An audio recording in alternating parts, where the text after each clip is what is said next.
one mic. All I need is one mic. What's the name of the show? One mic with Big Mike. You know, ain't nobody getting hurt, ain't nobody, there's no crime being committed. And they say his style is too urban for the radio. This is real life stuff that's happened to me. Well, you know what?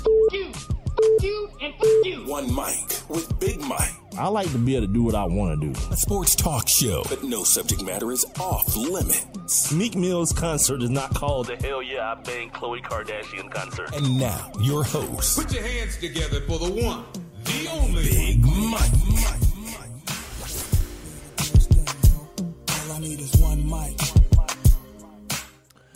Welcome back from the weekend. This is One Mic with Big Mike. Turn myself up a little bit so I can hear me. Right here on Spreaker.com and the Spreaker app. Make sure you go ahead and tell your friends about it. You download it as well if you haven't already for your Android, your Apple, or your Windows devices. You guys can follow my show at the number 1, MIC, WITHBIGMIKE. Use that handle for Twitter and Instagram as well. One Mic with Big Mike. Also, you guys make sure once you sign up for your free Spreaker account, or once you get the Spreaker app, sign up for your free Spreaker account. That way you guys can like my page. You guys can jump on in this interactive chat room I got going on here. You click the little thought bubble at the bottom of the screen, and it'll take you right to this chat room where you guys can get involved in the conversation. You can have conversations amongst yourself in the chat room. Anything you might want to do. Yeah, good weekend. Been getting cold here in Atlanta. For those of you who aren't listening here in the metro area, yeah, it's getting nice and toasty. No video tonight. No video. Usually, for the last week or so, I've been streaming live on YouTube, but no video tonight. Getting ready for, I guess, the holidays, and I'm going to take some time off the show, just post some interviews maybe and some best of stuff for you guys. But as far as the video, none today. Might think about, reestablishing that thing tomorrow. Turn down the volume on this laptop so every time a tweet comes through, it doesn't bling in your ears. You probably couldn't even hear that. Anyway, fix the SoundCloud situation.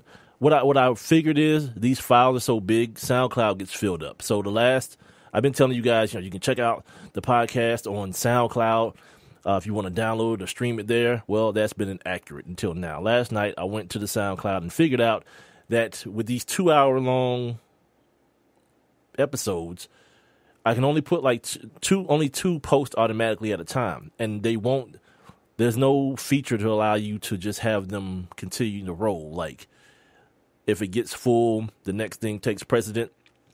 It doesn't do that for you. So, inevitably, I have to remember to go in after tomorrow if I want to do something on Wednesday, which I probably won't. But, for conversation's sake, if I want to do something on Wednesday, I have to go in on Wednesday and delete the stuff from Monday so that it's only Tuesday and Wednesday show being posted. It's a lot of rigmarole. If you want to download the show, if you want to hear, stream the show or whatnot, if you don't get to hear it live Monday through Friday, most Monday through Friday, 7 to 9 p.m., just go to Spreaker, SPREAKER.com, or download the Spreaker app. That way you can take it with you on your mobile devices as well. Let's see what else business I gotta get out before we start talking about all the foolery that happened over the weekend, and it wound up yesterday so beautifully. Yes, indeed, it did. I didn't even know what happened yesterday as far as the whole Steve Harvey situation, Miss Universe. Had no earthly idea of what the hell happened. But I woke up this morning and saw the memes and everything. Like, what the hell's happening? People talking about they not going to Columbia? Why not? I don't know. But when I found it, it was so uncomfortable. And I love to watch other people. Honestly, I love to watch other people in uncomfortable states. I don't know. It's just, I don't know. It's just part of who I am. And I watched it. And sometimes I think about like one of my guys who hates that situation. He hates my guy, Alec Campbell. Guys in the Raleigh area, North Carolina area. He's on 99.9 ESPN radio. He's the afternoon drive producer. You guys can hear his voice from time to time on that show.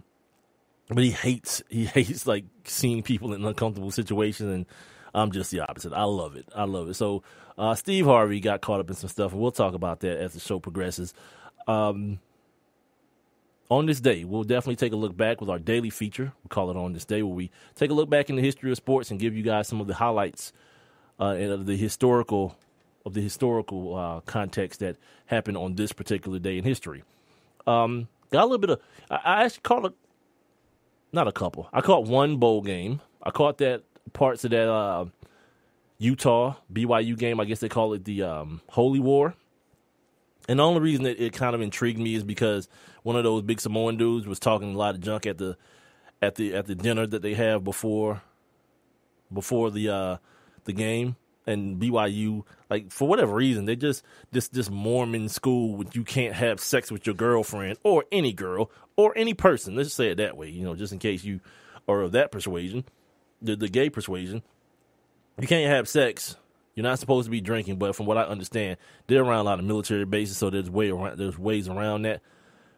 But apparently, you can hit people in the balls while playing a sport for BYU, and that's just fine. You know what I mean? It's like, I don't. Yeah, it's weird, and you hear about these kids, these inner city kids going out to BYU, this Mormon school. I never understood like things like Rahib Ismail playing for a Catholic school in Notre Dame. That always, it just weirds me out. Like, how did that even happen? But inevitably, you realize how it happens in the Notre Dame case. But it's BYU. Like, I would have to assume probably if BYU is recruiting you, then I don't know. I would feel like there's a high probability that another school is too. Like, no one's saying like, man, BYU is my only offer. Even if it's a smaller school, you're not gonna get kicked out if you have sex with a girl, or if you're a guy or girl to a guy, or you know what I'm saying. If you have sex, is what I'm trying to get out of my mouth. But anyway, I watched some of that game, so it was mildly entertaining too. It was a pretty well played game, for all things considered. So we'll talk a little bit about the NCAA. The real bowl games happening on New Year's Eve, and so forth. Everything in between now and then, like someone shot me. My girl Autumn sent me a tweet this weekend asking me if I was at the Georgia Dome in the press box. Yeah, she didn't understand my feelings on black college football. Nothing necessarily against the football, but if you've ever had that experience, you realize that probably 60-70% of the people aren't there for the football game. It's basically a battle of the bands happening, and at some point a football game breaks out. That's basically what's going on. And I really don't have any interest in that. And then, there was the other tweet like, yeah, it's a pretty good game. Fine. First of all, I'm not betting on that happening on a regular basis, the game being good. And secondly, that's very objective. You know what I mean? It's like how in college basketball that people say, man, that was a hell of a game. Why? Because you saw a bunch of bad shots go up for the duration, and in the last 2 minutes, people just start gunning from everywhere, and then finally it came down to a final shot or a final block shot or something of that nature. Yeah. All college basketball is a bunch of running up and down the court, missing free throws, and at the end, someone does something desperate to either win or lose the game. That's, in essence, what it is. And I haven't really paid attention to much of it, which I normally don't during the regular season. I know there's this kid at LSU that everyone's saying is going to be the top pick in the draft. Calipari has a new squad. Gone are the days of the platoon system.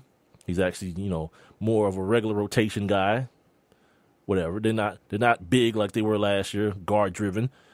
Duke just lost to Utah this weekend. So I'm keeping up a little bit, only because I'm doing this. I don't care about college basketball before late February. Tournament time. Yeah, count me in. But now, whatever. Utah beat Duke. Who gives a damn? You know what I mean? Now, by the time it's all said and done, I did see earlier today though this kid Denzel Valentine. He's one of the guys who's going to be, he's being touted for the Player of the Year, being considered. Had to have a scope on his knee. He'll be gone for a couple of days, and they're just about to start actually conference play at Michigan State. So that's kind of a something, but Not really, because they're on winter break, and he's going to miss 2 games, and he's going to come back and continue to drop triple-doubles on people's children. Fine. This is One Mic with Big Mike. Don't forget I'm on Spreaker.com most Monday through Fridays, and on the Spreaker app. That's Spreaker. I know sometimes my my speech isn't as clear as it should be, so that's why I spell a lot of things out. Spreaker, Spreaker, like speaker, but with an R in between the P and the E.com. So you guys can sign up for your free Spreaker account. Make sure you follow my show, the number 1, MICWITHBIGMIKE. Use that as well for my Twitter and my Instagram and Facebook. Didn't mention that. My Facebook page is facebook.com/ONEMICWITHBIGMIKE. Give me some likes and some comments or whatever. I don't know. Just do what you do. We're definitely in our local segment today. We have to talk about the Atlanta Falcons. Finally getting off the snide yesterday, beating the Jacksonville Jaguars 23-17. The Hawks are on a little bit of a roll themselves. You know, they got that NBA jumpstart kit called the 76ers. And then since then, they've won 2 more games. So they're on a 3-game winning streak with the Damian Lillard-less Portland Trailblazers coming to Phillips Arena tonight, which is a damn shame. Well, yeah, it's a shame, man. I'm a fan of the point guard position, you know, and I think the league right now is in kind of this point guard renaissance. You know, obviously led by Steph Curry, and you got guys like Russ Westbrook, Dame Lillard, Chris Paul.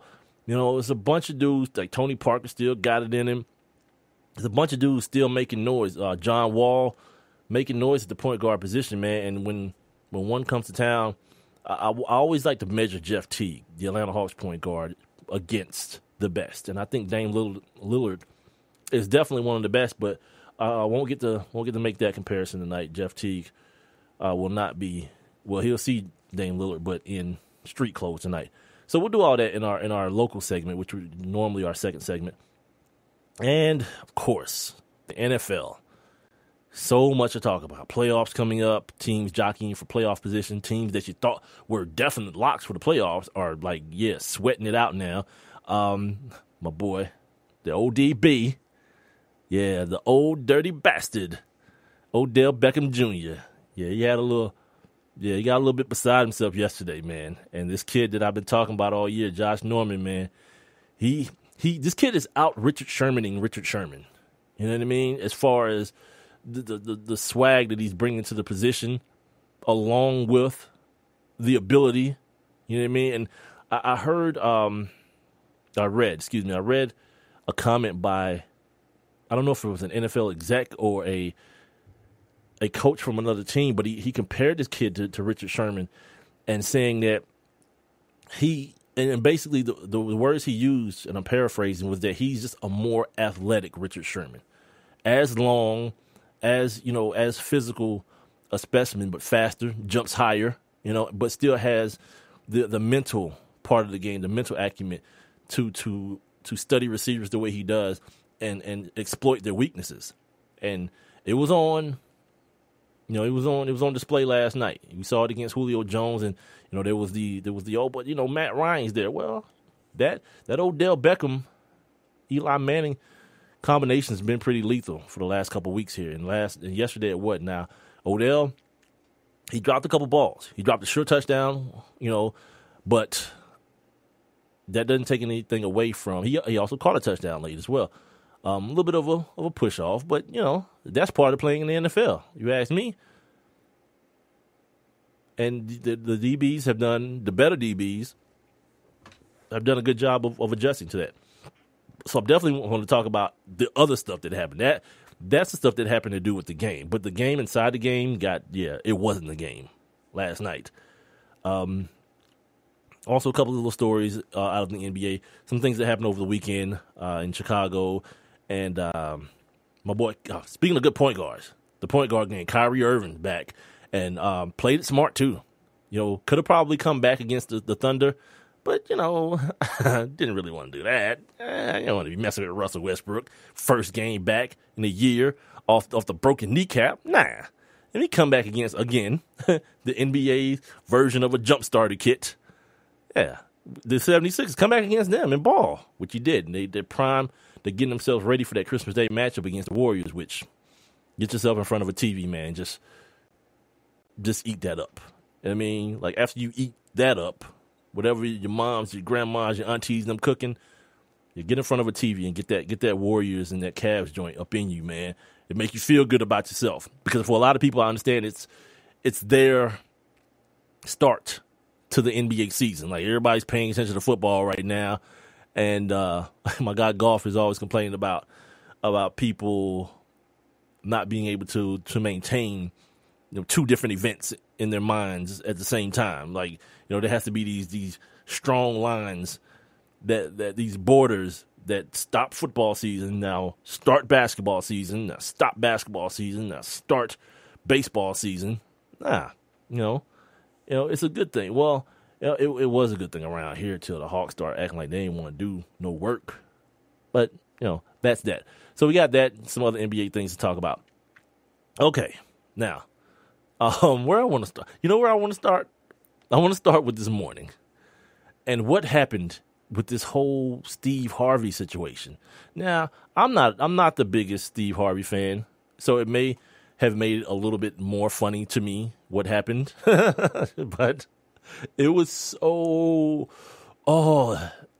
like you have that feeling like it ain't even you, but you're just embarrassed for somebody else. You know what I mean? Like you see somebody get dunked on and it's like, oh God, like once you get through laughing at DeAndre Jordan dunking on a dude, it's like, oh, that can't be good. You got your wife, your kids, your side chick, all of them in the stands while your family probably there watching this happen to you, get demoralized, or you see a dude just get brutalized in a boxing ring or something like that. It ain't a good look, man. So here's Steve Harvey's version of that. I made sure if you didn't hear this, because I didn't hear it live. I didn't hear it till today. So if you didn't, here's Steve Harvey. He was the host of the 2015 Miss Universe pageant. So now the pageant's over, and it's time to declare a winner. The two chicks, the chick from the Philippines and the chicks from Colombia, are standing there holding hands, and they're facing one another. Which, by the way, the profile shot for them broads, nothing really to be desired. Like, you know, two skinny broads with big hair. Yeah, they need to have I'll pitch that idea to one of my strip club clients at another time. But so here's Steve Harvey now announcing the winner of the pageant. One of you is about to become our new Miss Universe. If for any reason she is unable to fulfill her duties, the first runner-up will take her place. Good luck to both of you. Miss Universe 2015 is...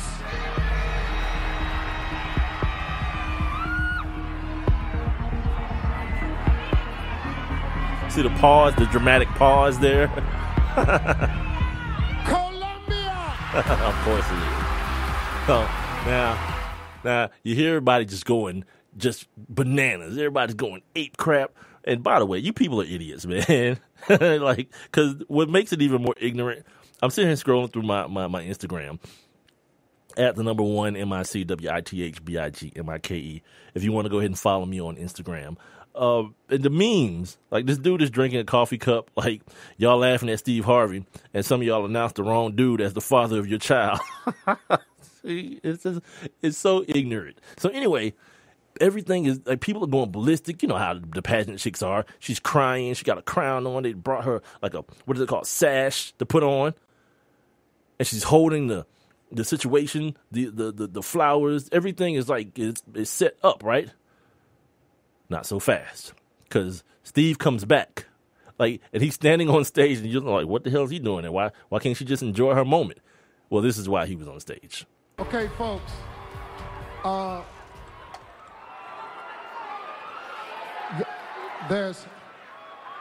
have to apologize.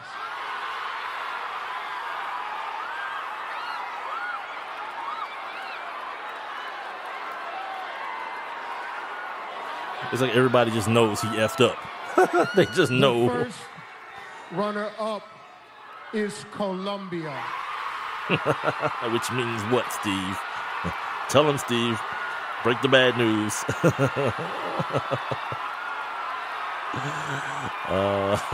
Come on, Steve. Give it to him.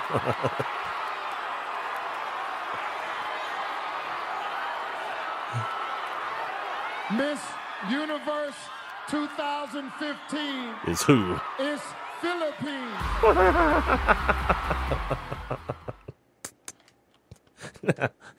Now, the chick, like, no one knows what to do. Like, because they bring the Philippines girl out. The Colombia chick is sitting out there still like, wait a minute, maybe there's another announcement that's wrong, and it wasn't. So she's sitting there with the crown and the flowers and all that, and somebody has to come get this damn crown. Have to come get this damn crown from her, and these flowers and this sash, and give them to this other bride from the Philippines. Oh God, it was like, it's one of those things where the social media stuff is I'm cool with it, whatever. I think it's funny sometimes, it's hilarious. I think some people are mean spirited, and I think sometimes things get blown out of proportion. So I never want to be that dude, that sees something and just like, oh my God, that's like last week, right? Like Cam Newton's been fined $1 trillion for all those footballs he's giving away. Well, guess what? That was wrong and stupid. And when I saw it, I was like, I don't think that's true. I think it's only if you throw the ball into the crowd and cause a ruckus, but you can hand the ball to somebody for the free ski. Well, I did go and see for myself. You can't kick it into the stands either. I did go and see for myself, and I was like, yeah, see, now look what's happening. Now all these people are liking this thing and commenting like, yeah, that's why I love Cam. All right. But what if Cam was like 7-7 right now? The team was 7-7 right now. He was doing all that stuff. Would you still love him? Probably not. That's not why you love Cam. So anyway, my point being, I try not to just like once I find out what something's all about, because I saw it on CNN. I think I Googled Steve Harvey, and the first thing was like CNN talked about a gaffe. I was like, okay, all right, crap happens. This dude is a pro. He's a media guy. He got a show of his own. He's on radio. He's on TV. He write books and movies. Yeah, whatever. How bad could it have been? Yeah, I never. Wow. Wow. I'm looking at this like, come on, nah, y'all BSing me. This can't be that. So, finally, I think what's going on now is like, we talking about Latin people, and like, as far as stereotypes go, when you talking about the Latin blood and Latin passion and all that, like certain stereotypes are just real. And that's real. So I guess these folks, they about to start acting up now. It's about to be a problem. So then Steve comes back and he says this. Listen, folks, let me just take control of this. This is exactly what's on the card. I will take responsibility for this. You damn right. It was my mistake. It was on the card. Horrible mistake, but the right thing, I can show it to you right here. The first runner-up is Colombia. It is my mistake.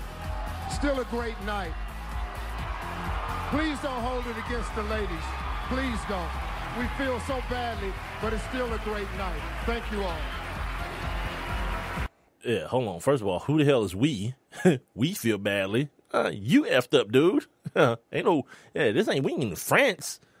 Yeah, you should feel bad. But second of all, and it was a great night for one person, or the people from the Philippines. It was a great night for them. These folks from Colombia are pissed. Yeah, they're in love with the cocoa down there because they're pissed that they didn't get this. I will say this. As much as, like I said, I'm not a Steve Harvey guy, I think he's one of those dudes that's, he found, like, that whole think like a man thing, you broads are stupid.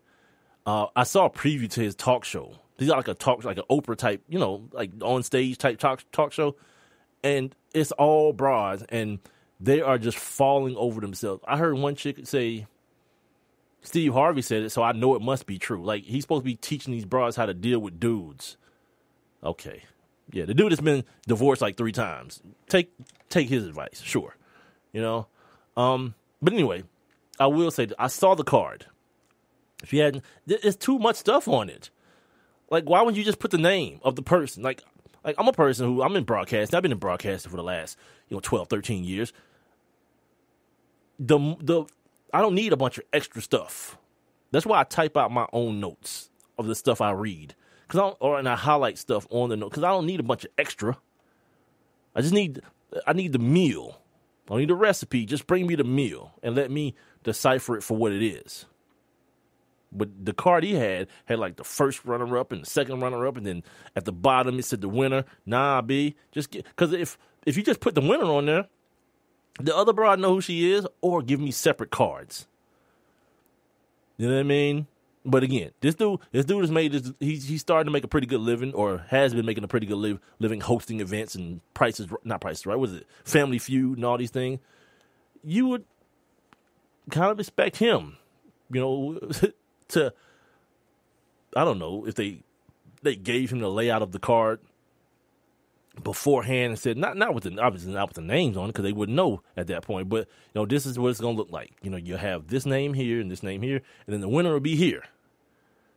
Maybe not, but y'all, oh my God, my people, y'all let this dude have his wife. He had to come out and defend him and all this kind. But see, here's the thing too, and I was talking to my old lady about this.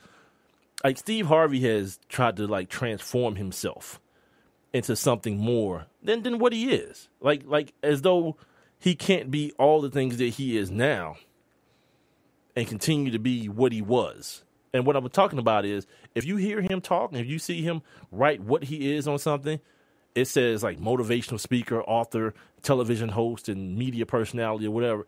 At no point does he mention comedian. Like, I guess he just out that game. It's like, my man, Jamie Foxx is still a comedian. And most of the dudes, I talked to Guy Torrey a couple years ago. That wasn't a couple weeks ago, actually. And we was talking about the stand-up game, man. And yeah, it's gotten harder because everything has to be, or people feel like everything has to be so PC, and you got to be in this cult of likability. If you ever know what I'm talking about when I say that, just Google the cult of likability. It's a New York Times article.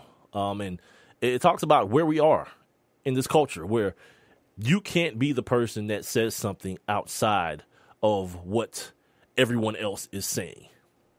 If you believe something different than everyone else, you're the problem, not the sheep. You're the problem, which is pretty much the basis for this show that I'm doing. Just so with Steve Harvey, it's almost like I can only ascend. There'll never be a time where I have to be back in the place where I started. I heard Jamie Foxx talk about it after he won his Oscar. The next day he was on the boardwalk in Miami, working out some stand-up material. Because at the end of the day, if it all crumbles and falls, the singing and the acting, get on stage and tell jokes. That's what got you there. But it seems like Steve Harvey's like, whatever, whatever. And now, Twitter world done got a hold of him. And some things the Twitter world doesn't let go. The Denzel Washington at the Mayweather fight, live and well. The Michael Jordan cry face, here you go. Yeah, you get about 4 or 5 of them every day. So it would be easy for me to say that this will pass, but who knows, dude? With you idiots, with you social media idiots, who the hell even knows, man? You do entertain me though, so that's what's most important. Like, damn everything else. Steve Harvey's a trillionaire. His feelings don't matter. You know what I mean? Like his wife feeling like she has to defend him. If my wifey felt like she had to defend me for something like that, I'd be like, baby, just fill the bathtub up with hundreds and act like you're taking a bath in it, like a bubble bath in hundreds. They'll get the picture. Yeah, screw you guys, man. And then too, if he was still a comedian, you know what he'd be able to do? Laugh about it. After the fact, it's probably traumatizing for the chick from Colombia, but for you, you ain't gonna see her no more. Just laugh about it, and you probably wasn't gonna get that gig no more anyway because of what happened. So, whatever. Keep it moving, cuz. Anyway, it's One Mic with Big Mike, into the first segment of the show. Don't forget, Spreaker.com and the Spreaker app is where you're hearing me. Make sure you guys sign up for your free Spreaker account and follow my show, the number 1 MIC, WITHBIGMIKE. Use that as well for my Twitter and my Instagram handle. On Facebook, I'm on Facebook.com/ONEMIC, WITHBIGMIKE. When I get back, we're going to do on this day, we're going to take a look back.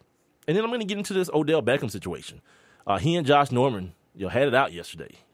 As we hadn't seen the like something like that since Deion and Andre Rison were in the Georgia Dome out here in Atlanta. So we'll do that next, right here on One Mic with Big Mike. This is Nnamdi Asamoah. I play football for the Philadelphia Eagles, but what I do off the field with United Way might be more important. I'm a volunteer tutor and mentor. Why? Because over 1 million kids a year drop out of school, and that's not okay. It takes 12 years to create a graduate, but it takes about the same time to create a dropout. And the difference between a child becoming one or the other could be me, or it could be you. Studies show that if we get to these kids earlier, their chances are better, and kids who read well by 3rd grade are more likely to graduate. So join me in United Way. Suit up and take the pledge. Become a volunteer reader, tutor, or mentor, because when a child succeeds, we all succeed. Give, advocate, volunteer, live united. Take the pledge at unitedway.org. Brought to you by United Way, the Ad Council, and the National Football League. I heard on the news about that 5-year-old who found his uncle's gun. The kid didn't know it was loaded. I heard on the news about that 14-year-old girl who was bullied online. For like a year, she couldn't take it anymore, so she got her dad's gun from his nightstand. I heard on the news about that guy who broke into someone's house, stole a gun from the hall closet. He accidentally shot his cousin in the head. She killed herself. And later, killed the owner of the store he was trying to rob. If you own a gun, you have a full-time responsibility. When you aren't using it, be sure it can't get into the hands of curious children, troubled teenagers, a thief, or anyone else who might misuse it. Your family, friends, and neighbors are all counting on you. Remember, always, lock it up. For more information on firearm storage safety, visit ncpc.org. This message brought to you by the National Crime Prevention Council, the Bureau of Justice Assistance, and the Ad Council.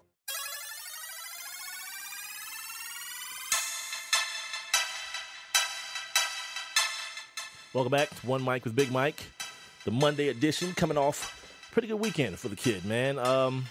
Can't complain at all. Hope you guys had a good weekend as well. I'm being heard most Monday through Fridays on Spreaker.com and the Spreaker app for all of your Windows devices. I just sent a tweet out from my Twitter account, the number 1 MIC, WITHBIGMIKE. Go ahead and hit me up, follow me. Well, the tweet was that for you guys to sign up for your Spreaker account and join me in the chat room as I get into this conversation here pretty shortly on Odell Beckam, ODB, as I call him, the old dirty bastard. Interesting, man. Interesting what I think may be about to happen with this kid, man. And I try to be on the side of the athlete a lot of the times, not to a fault, but try to find that other perspective. And I always talk about it. That's what this show is about. Being one of the authors of the story that can actually relate to the characters within it. But in this case, yeah. You were wrong, dude. You were wrong. So we'll get to that here in just a second after we take a look back, and then we get into our local teams here in the city of Atlanta. Something I try to do every day to make sure I appease my folk here in the ATL. Make sure I'm keeping up with the local squads as well. But before we get into all that, let's take a look back. Now, let's take a look back. On this day. All right. The Monday edition of On This Day, brought to you by your company. Whoever you are out there, you want to sponsor this segment, hit me up. On this day in 1891, the first game of basketball, the very first, based on rules created by James Naismith, It's played by 18 students in Springfield, Massachusetts. And then the Negroes took over. Niggas. N-E-G-U-S, niggas. Mm-hmm. And now we have what we have today. Black men, 7 feet tall, with crossover dribbles and three-point shots, and the ability to jump out the gym. I love it. Thanks, Mr. Naismith. I know this wasn't your vision, but screw you, dude. It's much more awesome than you thought it would be. On this day in 1941, Chicago Bears Ray McLean, he makes the last NFL drop kick for an extra point. That is until in 06, I think. Doug Flutie did it for the 40-year-old Doug Flutie did it for Bill Belichick's New England Patriots. On this day in 1959, Tom Landry, he actually accepted the coaching job with the Dallas Cowboys. He was the Cowboys head coach until 1988. Damn! Yeah, you'll never see that again. Hell no. And those years, some of them years was lean. You know what I mean? Some of those years was nice and lean. And it was all until everybody's favorite punching bag in the world of sports, Jerry Jones, came in and, canned him. Canned old Tom Landry, the hat. On this day in 1969, Vince Lombardi of the Washington Redskins. For those of you who didn't know, Vince Lombardi, we know him as the iconic coach of the Green Bay Packers. But he coaches the final game on this day in 1969 with the Washington Redskins, not the R-word team or the Washington football team. Not going to get into that. How idiotic that is for all these damn... when something is offensive, you know it. You always know it is. You know what I mean? Like in the 50s, when white people was calling black people the N-word, you didn't have to tell them. They knew it. But they was fine with it. They was cool with that. Now all of a sudden, you can't utter the Washington Redskins because part of offense is an intent. And I say that, obviously, facetiously. Of course it is. Dumbasses. On this day in 1975, the Buffalo Sabres set an NHL record of 40 points, beating the Caps 14-2, scoring 5 goals versus the Caps in 4 minutes and 57 seconds. For you hockey guys out there, you understand the point system. It just seems like if they scored 140 points, they would be 40 to something, but only 14-2, so go figure. On this day in 1979, Gary Unger, he plays his record 1914th consecutive NHL game. That dude hates his brain, or hated his brain. 79, and he may still be living. Yeah, or not, because of his brain. On this day in 1980, Harold Carmichael ends his NFL streak of 127 consecutive games with a reception. On this day in 1981, Cincinnati beats Bradley 75-73 in 7 overtimes. All right, how the hell you only scored 73 points? This is 81. They should have had a considerable amount of Negroes on the team then. To only score 73 and 75 points in 7 overtimes, it should have been 175. Had one of those on Friday, man. That Bulls game. I don't know if you guys stayed up and watched it on Friday. The Bulls and the Pistons, 4 overtimes. Dudes was how the hell do you people not foul out everybody? I've got to look more deeply into this. On this day in 1993, Shaquille O'Neal's "I Know I Got Skills." The single was certified gold by the RIAA. Here's another thing about Shaquille O'Neal that I didn't even put on my notes, but apparently the Basketball Hall of Fame has reduced the time that it takes for a person. You no longer have to wait 5 years after retirement to be inducted into the Basketball Hall of Fame. The Naismith Hall of Fame, ironically, because the first on this day was about James Naismith. Now, 4 years is all you have to wait. And one of those players now being Shaquille O'Neal will be eligible in, obviously, first ballot Hall of Famer. Speaking of first ballot Hall of Famers, in 1997, on this day, Detroit Lions' Barry Sanders is the 3rd player to run for more than 2,000 yards in a single season. Best running back I've ever laid eyes on. And it ain't even close. And finally, on this day, the Detroit Lions linebacker Reggie Brown was actually knocked unconscious. The dude almost died. This doesn't really even serve it justice. They had to give that dude mouth to mouth to make sure he didn't die, and then emergency surgery to, surprisingly, in a good way, keep him from being a paraplegic. Like he's now walking immobile now, but the emergency surgery saved his ability to move, and the mouth to mouth and the CPR on the field, helps his ability to remain living. And ladies and gentlemen, that is your Monday edition of On This Day. All right, quickly, we got to talk about yesterday in the NFL. Starting with, we'll get into the ODB, the old dirty bastard, here in a minute. Well, let's start with the home team here, the Atlanta Falcons. Finally, good God Almighty, finally. I know that's what some of y'all are saying. They finally found a way to get a victory, and they really almost didn't want it. They got off 17-3 at the end of the first half. The first half has actually ended on a what's that kid's name? His name is Ishmael. Oh, golly. The safety that's filling in for William Moore, who's now on IR. Ishmael, he actually returned an interception late in the first half, late at the end of the first half, basically. With 2 seconds left, he was tackled. And I was like, come on, dude, you got to score that. Or you got to take it back to like those too legit to quit Falcons and start pitching that joint back, man. Because I didn't think it was going to be any time left. And I'm like, all that for nothing then. But they ended up putting 2 seconds, the replay people buzzed down. They put 2 seconds back on the clock, and the Falcons were able to get a field goal, sending them into the half, 17-3. But the 2015 Falcons, never boring, except for when they're getting beat 38-0 by the Panthers.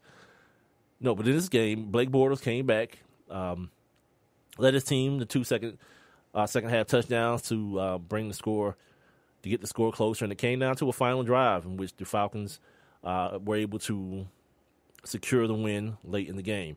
Find out today, who the Falcons have next? New England? Who do they have? New Orleans? Yeah, I think they end the season New Orleans and I want to call them Charlotte. The Panthers, sorry. The undefeated Panthers in the final game, which should be a joy down here in the GA Dome. And anyway, so today on Pro Football Talk, I guess they spoke, Michael Cunningham, the AJC, spoke with Vic Beasley, the Falcons' first-round draft pick last year, and he admitted to playing this entire season with a torn labrum in his shoulder. Now, here's the thing. There's certain things that I don't know why you'd say that, and I hope this is not a growing trend with Vic Beasley, because I don't know if you guys remember after the Jameis Winston run in the game they lost to the second game they lost to the Buccaneers down in Tampa. He was the one that came out and made the excuse, like, the reason I didn't tackle him is because I thought I heard a whistle. And I was like, my man, no, don't do that. Like, even if you did think that, don't say it. You know what I mean? Because you don't sound like a football player doing that. There's no thought I heard a whistle. Either you did or you didn't. Now we come back, 2 weeks later, after a win in which before the game, this young man who has 3 sacks on the season, drafted very highly out of Clemson last year, said that he still believes that he'll get double-digit sacks in the last 3 games of the season. You know what I mean? And so now that that's not happening, I guess, it just sounds like an excuse. Because you haven't been on the injury report all year long. And all of a sudden, he goes on to talk about how not only has he played this year, whole entire year with the torn labrum, he played last year in college with the same injury. I don't know that I heard anything about that during the draft process. And usually they find these things, they poke and prod these dudes pretty good to find out, what's wrong with them. I don't know, man. If that's the guy you're going to lean on in the future to head up your defense and your defensive line, I just maybe write it off to youth. Maybe just write it off to youth and say that's where he's at in life right now. He's not able to understand why he's not having the success that he may have anticipated himself having at this level of football. other news came out today. Jason Lockenford from CBS Sports wrote a nice little piece on how this Falcons front office may look different next year. Not even a little different. May look different next year. They already they're naming candidates, actually. You know what I mean? Thomas Dimitroff, I kind of documented it last week on the show, how outside of Julio Jones, Matt Ryan, now I guess you can put Devontae Freeman in that. And you know what? We can't even put Julio Jones and Matt Ryan in that, because any GM worth any amount of salt should hit on first rounders, especially when you're picking that high. 10 and below, you should get it right. The guys who don't get it right shouldn't last as long as Thomas Dimitroff had. But it's those late. It's those Lamar Holmes. It's those Jonathan Massaquas. It's those Brady Ewing picks. Those things that guys who, I don't even know where the hell these dudes are. You know what I mean? It's not even a matter of them being on different teams. I don't even think they're in the league right now. So Lockenford says, this article was written yesterday morning. According to league sources, the Falcons are likely to move on from general manager Thomas Dimitroff and much of his staff. So, with you, go to the rest of these clowns. Now, I don't know these dudes. I don't know who these dudes are. But it talks about how Arthur Blank is pretty much committed to Dan Quinn, who basically has a 5-year, not basically, he has a 5-year deal. So you really have no choice but to be committed to him at this point. The top two candidates for general manager of the Atlanta Falcons are two guys who have ties to Coach Dan Quinn. The Seattle director of player personnel, or pro personnel, Trent Gertchner. Obviously, they know each other from their San Francisco days. And the Vikings assistant general manager, George Patton, who actually worked with Dan Quinn for a stint in Miami with the Dolphins about a decade or so ago. So these guys seem to be, and when you start having names attached to things, it becomes a lot more real. Because, for the last couple of years, if you kind of heard the mumblings around here in Atlanta, there were some that included the dismissal of Thomas Dimitroff for the reasons we've already spoken about. The draft pick just ain't hit, and I'm taking Matt Ryan and Julio off the table. Matt Ryan's the third pick. Julio was like 8 or something like that, 7 or 8. Yeah, whatever. I'm out. You got to get that right. You're a dummy. Got to get that right. Ooh, nah.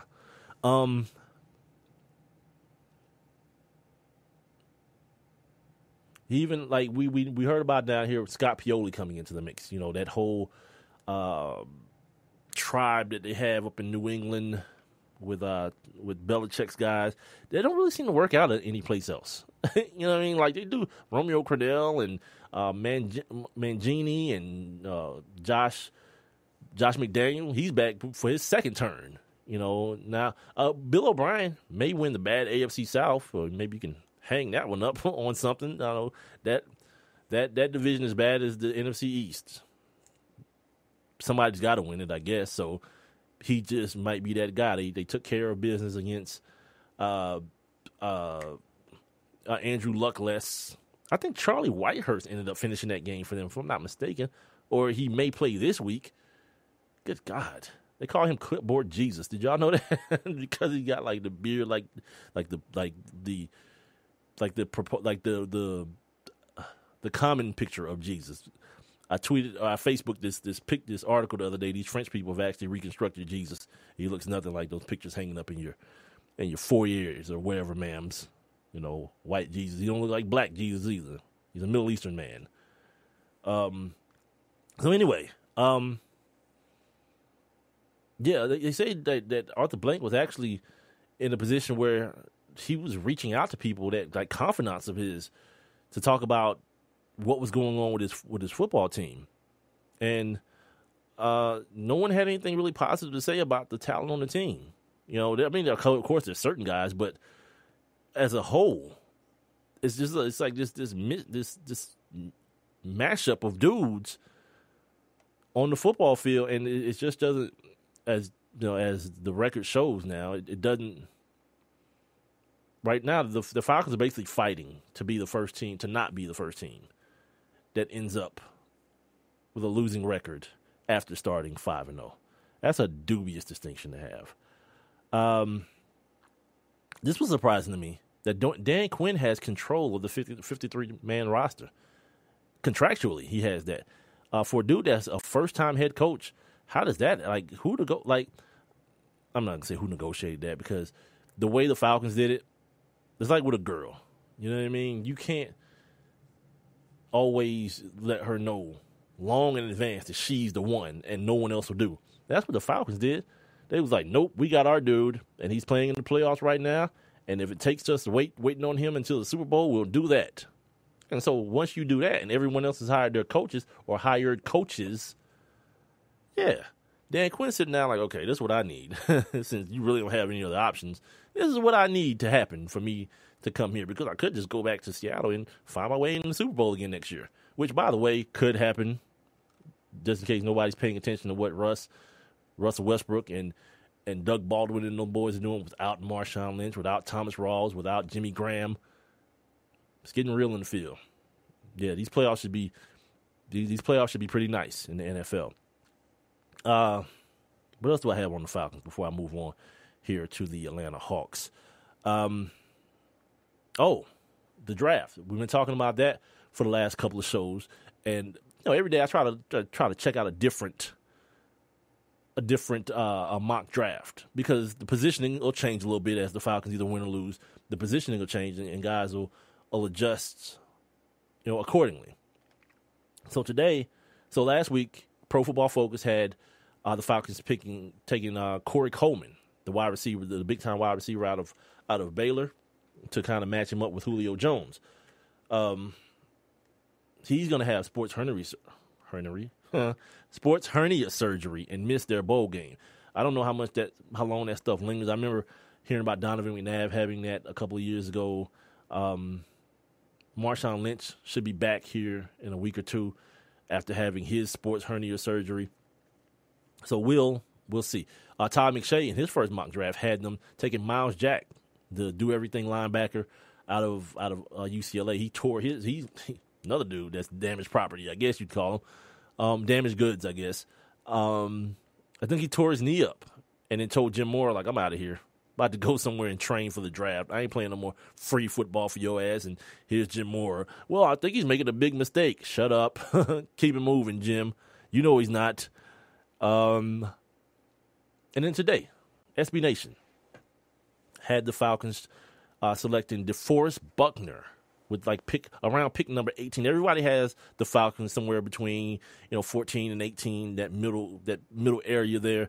DeForest Buckner, he's a 3-4 defensive end that can rush the passer, though. Does a good job of rushing the passer, even though he's in that scheme at Oregon. But damn, 2 first rounders back to back on essentially the same, well, not even essentially, the same damn position. That's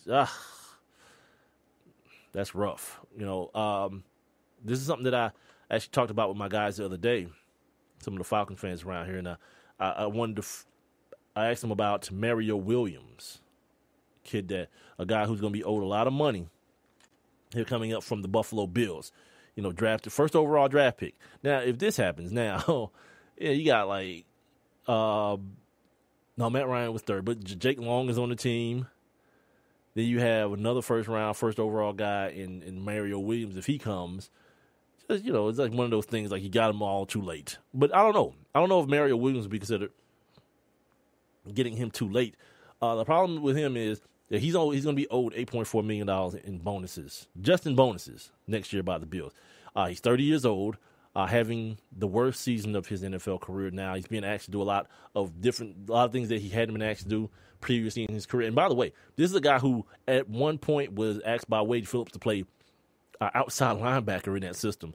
And before he got hurt his last year with the Texans, I think he had 10 sacks as a 300-pound outside linebacker. He's one of the freakiest athletes I've laid my eyes on in a long, long time. This year, though, Production's way down. And you heard him earlier on in the season. He had some complaints about, having to drop back in the coverage way more than he's used to. So this year he's only had 16 tackles and 4 sacks. This is in 12 games played. This is after having 38 sacks in his first 3 seasons in Buffalo. This is the worst season, period. The good thing for the Falcons, if you're looking for a veteran pass rusher, a guy if you believe he can still get it done, he's going to cost the Bills $19.9 million against the cap next season. There's no way they can hold on to that. He's a defensive end. He's not a damn quarterback. There's some quarterbacks getting cut behind money like that. So, it's going to be one of the highest, obviously one of the biggest cap hits throughout the NFL. So if you read the tea leaves and the writing on the wall, it looks like Mario Williams will be available for a second time. The last time he was available, the Falcons went the route of Ray Edwards. Didn't quite work out.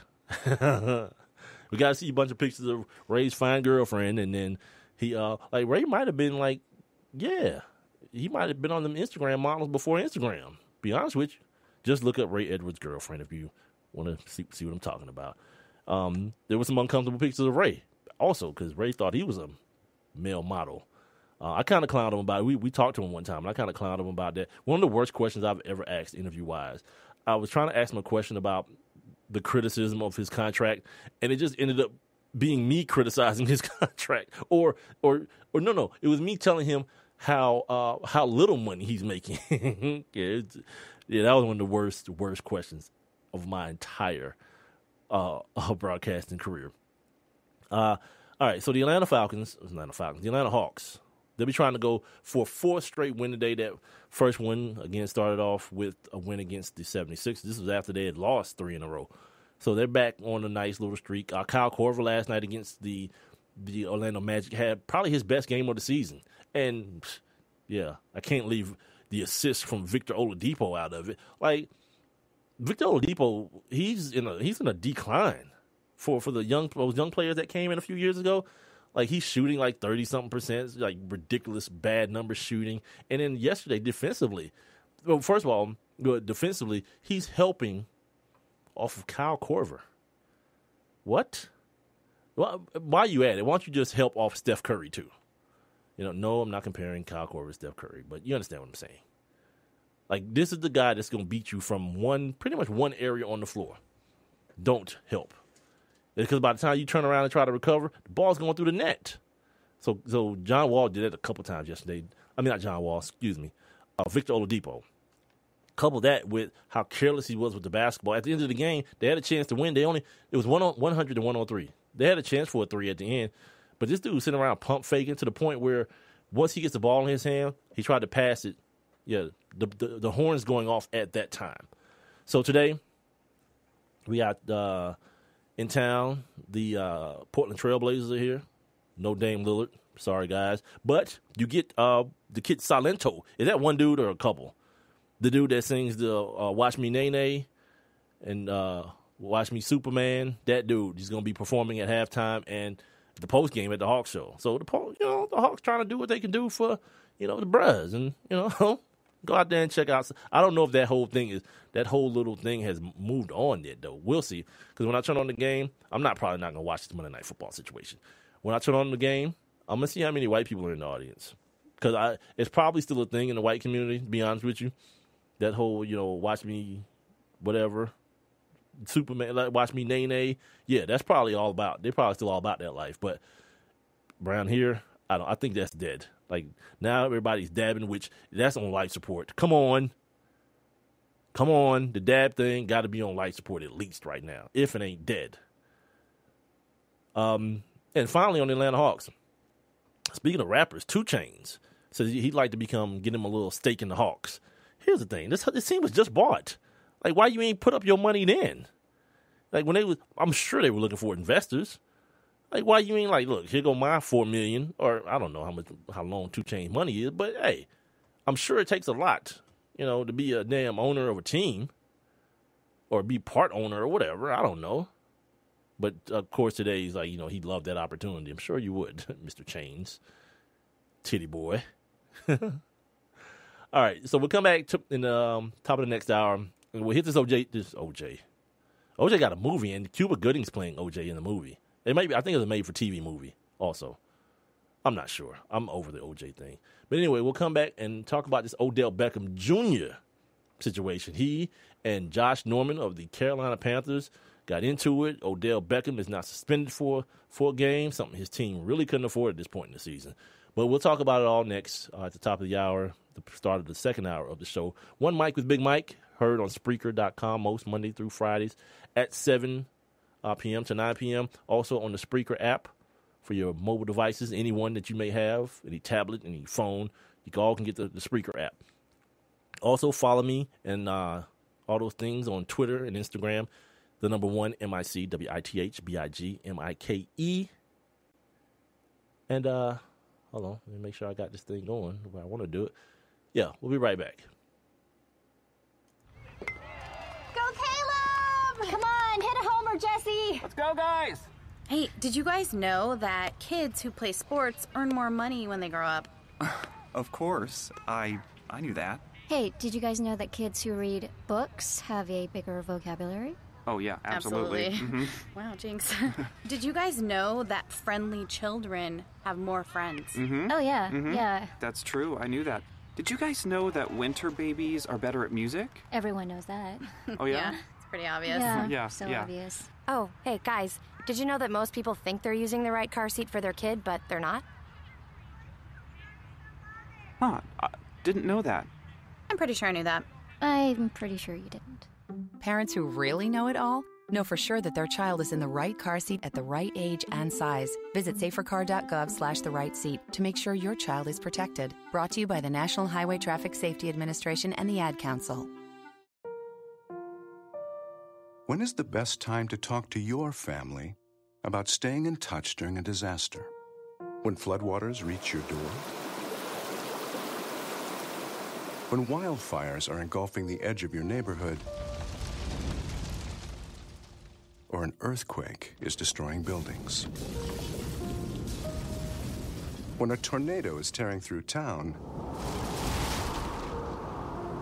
Or a hurricane strikes? Or is the best time perhaps today? During a disaster, you may not be able to stay in touch with your family or friends as easily as you think. And it's not always as simple as using your cell phone. That's why now is the time to take action. Go to ready.gov/communicate and make your emergency plan today. Don't wait. Communicate. Brought to you by FEMA and the Ad Council. One mic. All I need is one mic. What's the name of the show? One Mic with Big Mike. You know, ain't nobody getting hurt, ain't nobody, there's no crime being committed. And they say his style is too urban for the radio. This is real life stuff that's happened to me. Well, you know what? You, and you. One Mic with Big Mike. I like to be able to do what I want to do. A sports talk show, but no subject matter is off limits. Meek Mill's concert is not called the Hell Yeah, I Banged Khloe Kardashian concert. And now, your host. Put your hands together for the one, the only Big Mike. All I need is one mic.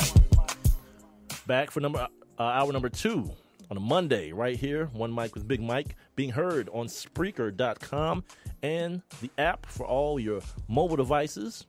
Got 1 hour down, 1 hour to go. Also, make sure you guys follow me on Spreaker. Sign up for your free Spreaker account and follow my show. Once you do that, just search the number 1, MIC, WITHBIGMIKE. I'm here most Monday through Fridays, 7 to 9 p.m. You guys can jump in the interactive chat room by clicking the little thought bubble at the bottom of the screen. Also, you guys can click the little heart next to where you get the broadcast from, and you can like any show or interview that you may be listening to. Didn't want to do that. That's a good thing about this new console I'm using. It's a good thing. I just got to remember, got to go back to the old radio days of taking it out of auto, because you can just set it up to go. Like before I had to hit every commercial. Like, if a 30-second commercial was over, I had to hurry up and click the next one. Now I just click the first one and then hit auto, and it'll just roll and roll and roll until I'm ready for it to stop.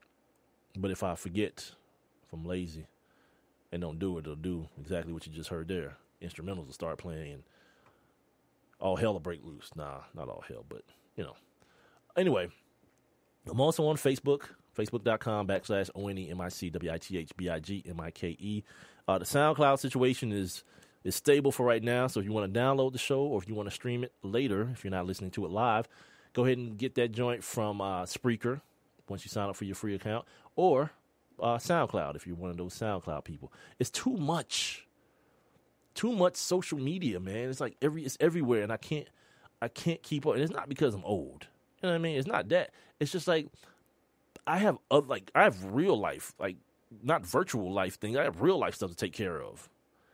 So like to be like, oh, I need to check my SoundCloud and my Facebook and my Twitter and my Instagram. It's like, God, dog it. It's too much. But I do it because apparently it's needed. Hopefully, beginning of 2016, the One Mic with Big Mike website will be up and going. And people keep telling me to go ahead and just create it myself. But I want it done right, and I want it done good. I don't want it to look like, some first-time idiot who's just trying to have a website for the sake of having a website did it. I want it to, to properly represent what it is I'm doing here. Oh, look at here. Some of you might be glad to hear this. I think it's ridiculous. How many people is Bill Cosby suing now? It was at 7, but now it says that he's suing the chick Beverly Johnson, because I guess her manager, former manager, obviously he would be former, said that she lied about Bill Cosby raping her.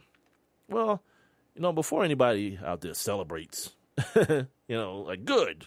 See, told you. Nah, because apparently the number is now up to 50 women. So if he's suing 7 or 8 of them, yeah, by my public school math, you've got about 42 more to go.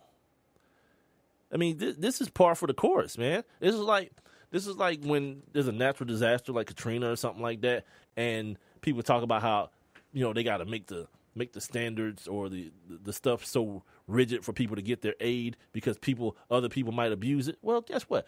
You know what? Walmart has insurance for people who steal from the store. You know what I mean? Because it's one of those, it's the cost of doing business. Yeah, there are going to be some people who slide through that don't really need the FEMA money and they're going to spend it on flat screens and Jordans. But then there are those people who are homeless and living in shoddy trailers and want to rebuild their lives. You know what I mean? Sometimes you just got to take an L on certain things for the greater good. So this whole thing with Bill Cosby suing a couple of these chicks, good luck, dude. Like one chick is trying to put you in jail. Are you suing her? Like she's the one who actually they still have a way to prosecute him criminally because she was a minor. Well, there's that. Anyway, yesterday in the NFL, like the NFL is starting to get like real juicy because we're jockeying, or people are jockeying for playoff position. The powers that be, they're trying to make you believe that certain teams still have a chance in hell, when they don't. They don't, But for what it's worth, the teams that do, it's turning out to be, something of a sight. Like even as far as the Panthers go, I don't think they can lose. If they lose the next 2 games, I think maybe the Cardinals jump on in there and snatch that home field throughout thing from them. If I'm saying that right. But anyway. Oh, should have done that. Sorry. Yeah, because the Cardinals are 12-2, and then they'll go into some sort of tiebreaker type thing. If the Cardinals win out and the Panthers lose out, yeah, the second seed becomes 1. They start having home field throughout. Even the Patriots, they're only 12-2, or they've only lost 2 games. So we're talking about all the things that could happen as far as the Bengals still having only 3 losses. The Broncos are sitting there at 10-4. They can jump into the second seed, or guess what? They can jump out of the playoffs altogether because of how the Steelers have been playing. No, not the Steelers. I'm sorry. The Chiefs have been playing. Yeah, the Chiefs are freaking on a 7-8 game winning streak or something like that with Alex Smith. God, that can't happen to me. I don't want to watch Alex Smith play postseason football. Like all this, like he's going, like this dude is going to Trent Dilfer the whole thing. The dude threw for 170 something yards yesterday in an NFL game. The defense scored. The defense, they're on my fantasy team. I just looked at that today. I had actually just forgotten about it because it was going way south. So I just put a lineup in. Come to find out, like 2 dudes are on IR now. It's like the worst. But anyway, I looked yesterday because I got an alert on my phone. So I looked yesterday, and I didn't even realize I had the Chiefs defense. I don't know how I got them. I think I got them like during an off week for the Bills or something that you thought was going to be a good defense, but whatever. But yeah, these dudes are scoring like 20 points a week on fantasy. That means they're scoring touchdowns is what I'm saying. So when they start talking about, and for those of you who don't know, that doesn't go towards the defense. Like when they start talking about like the highest scoring offenses in the league and what you average points per game, yeah, guess what? If your defense scores points or your special teams scores anybody who scores points, the offense gets credit for it. So that is what it is. See, like look at this: the Falcons at 7-7. You know, still in the mix. No, they're not. They're not. Who else? Right now, your wild card teams would be, or that first round of teams would be the Seahawks, Redskins, and the NFC. Seahawks, Redskins, Vikings, and Packers. Then you got the Steelers, Chiefs, the Texans, and the Broncos in that second tier. Like 9-5, we're looking at. God, they got the Jaguars at 5. Let me get off this. Let's talk about Odell Beckam Jr. Right. So yesterday, during the Giants game, you know, the Panthers started off. They was like pushing it in like they did last week against the Falcons, but some mistakes were made, balls on the ground, you know, giving the Giants and Eli Manning extra possessions allowed them to get back in the football game. It's like I think it was like 35-8 or nothing or something like that at one point, something like real lopsided. And then the next thing I know, I turned the channel and they're within a touchdown. You know, and then they ended up getting that touchdown from Odell Beckham Jr. tying the game. And then you see you see Cam on the sideline. He either said, let's go, or he said, it's okay. One of those two, I'm not the best lip reader in the world, but he said one of those two things. And Cam went out there and did that Cam thing. I'm seeing this thing on now. Even one of the guys who I would least expect it from, like Cam VP. Just call him the MVP. You know what I mean? Just, you know, it ain't got to be nothing clever or, you know, it's what it is. You know, it's just, he's having a hell of a season, man. And he's doing some amazing things on the football field. This kid threw for 5 touchdowns and ran for 100 yards. Never, ever been done. History of the league. And I'm going to say this. Before we get into this Josh Norman thing, I know I keep saying that. For my people here in Atlanta, this is what I envisioned for Michael Vick when he was here. That time, whether it's like a year or 2 years or 3 years, that time when you're at the pinnacle of everything, of athleticism, of mental acumen, and everything. Like everybody is moving in slow motion to you. That's when all that talk was going on about, you know, Mike Vick will never be Tom Brady or Peyton Manning. And I was like, wait a minute, he should be better. Because, like, his natural gifts, they'll never have. But if at some point he gets it together upstairs the way they do and are able to dissect the game the way they do, game over. This is what you're seeing out of Cameron Jarius Newton right now. Everything. Like, you look at this dude, put him beside, like, this year. Tom Brady's having a good year. I'm going to exclude Peyton Manning. Cam Newton and Tom Brady right now. Cam's doing everything Tom Brady's doing, right, in the passing game. But then there's the other element. He's a 900-pound quarterback. Like, I don't care what Tom Brady does. He'll never be that. Now, this is when you had that conversation.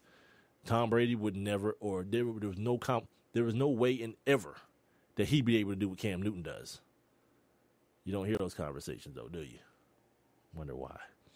All right, so anyway, Odell Beckam, the ODB.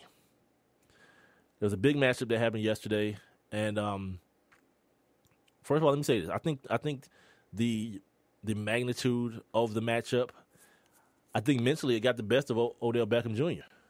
In the way where, it's like that girl. When you're in your high school and you've got this, you've built up this perception of this female, and boy, if she ever let me get some, and then she finally do, and you're too excited to make it worth her while, because you've built it up so much beforehand. You really, your body ain't had no choice. The fight was over before it started, and this is kind of what seemed to have happened with Odell Beckam yesterday. Like he knew this kid was coming. He knows that this kid, and like I mentioned earlier in the show, how I feel like this dude Josh Norman he's out Richard Sherman, and I say that with all respect for both guys, but his comments before the game about Odell Beckam Jr. was hard to decipher. Like, is he dissing this dude, or is he complimenting him? When he was like, his skill set is delicious, it's scrumptious. Like, what does that mean? Like, you gonna eat him alive, or are you talking about like the way you would describe like a girl with a big booty? Like, damn, that's scrumptious looking. Which side of the pendulum are we landing on here? And I guess it's a possibility that Odell Beckam took it as the latter, as the diss. But inevitably, it gives Josh Norman a two-way go. Like, if it backfires on him and Odell Beckam goes off for 180 yards, it's like, yeah, man, I told you guys before the game started, man, I just respect his skill set. But if it goes the way it went, and you got dudes trolling guys on Twitter of Odell Beckam, that catch he made against Brandon Carr last year in the meme, he's catching the L. He caught an L yesterday. But anyway, some of the stuff that went on, there's a lot of blame to go around in this one. Odell Beckam and Josh Norman, they started getting really, really, really physical from the onset of the game. Hand fighting and wrestling and tussling and throwing each other to the ground and things of that nature. And I think Odell Beckam caught like 3 unsportsmanlike conducts. But there were times where those things were happening, and the referee just jumped in and broke it up and didn't hurt either team, one team or the other. That's you got to get a hold of that, especially if you like referees. You're human. You read the papers. You see what's going on. You got to get a hold of that immediately, and they chose not to. Secondly, well, not second, this is thirdly, because first and foremost, the responsibility is on the two guys. More so, and I'm going to say more so Odell Beckam Jr., because it seemed like Josh Norman was contained in what he was doing. This was a contained burn. This wasn't a forest fire wiping out villages and towns and cities. No, the burn that, like, Josh Norman was very locked into what he was doing. And by way of Odell Beckam dropping as many balls as he dropped, very catchable balls too, you could tell there was a degree of,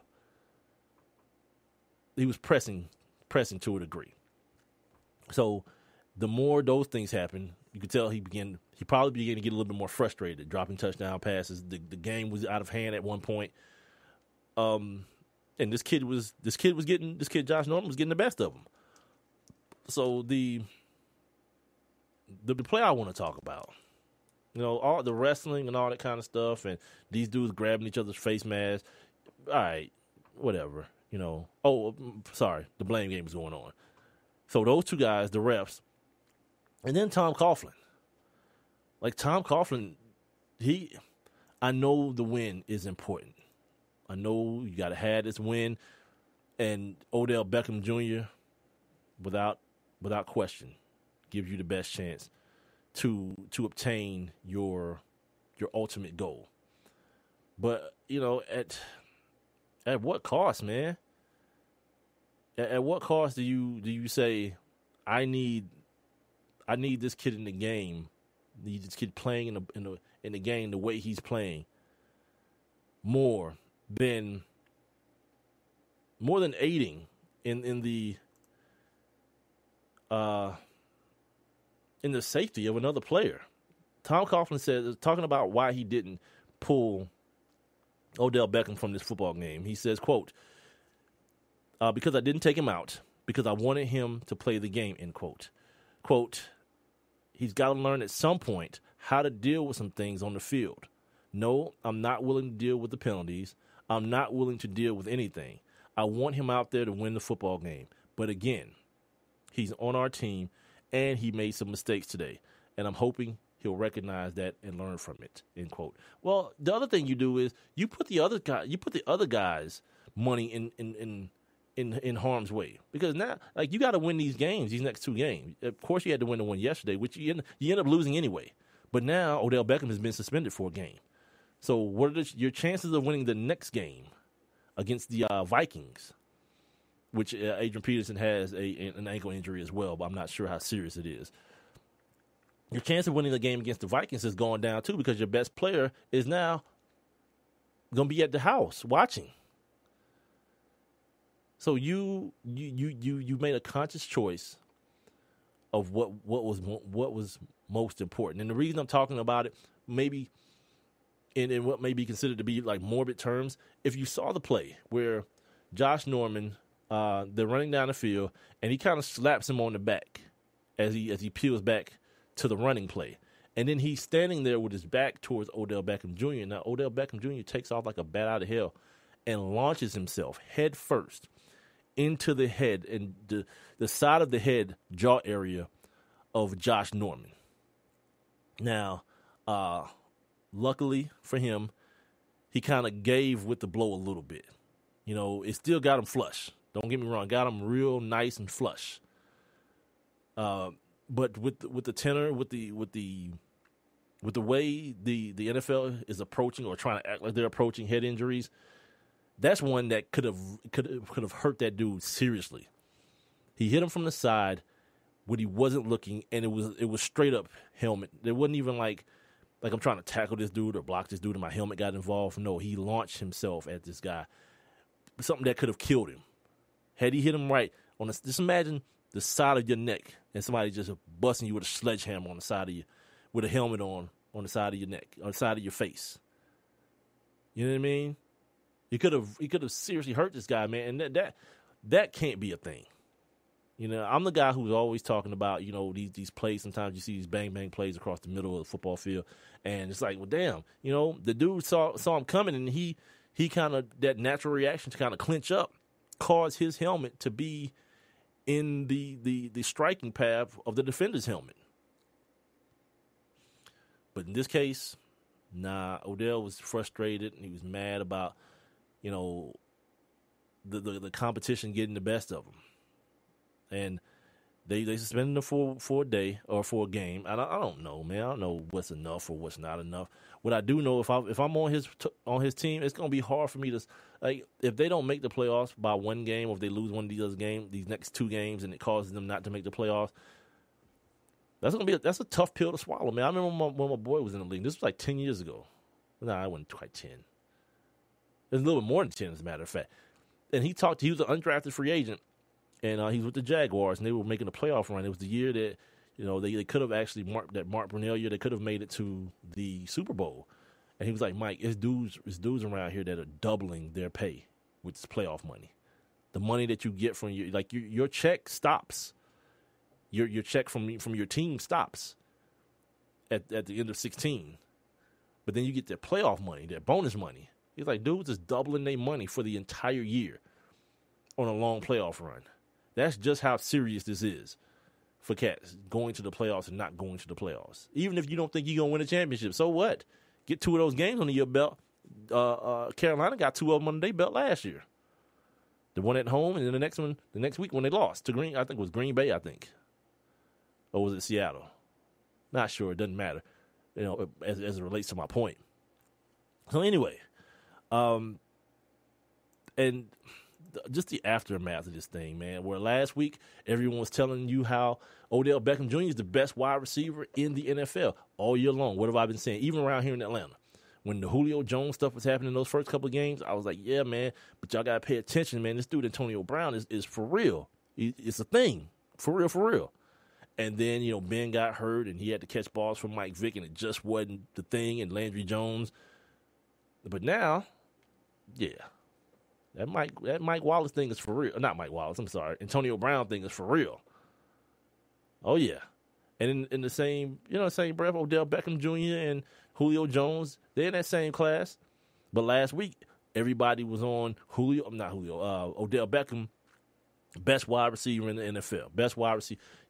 This kid is amazing, and all this kind of stuff.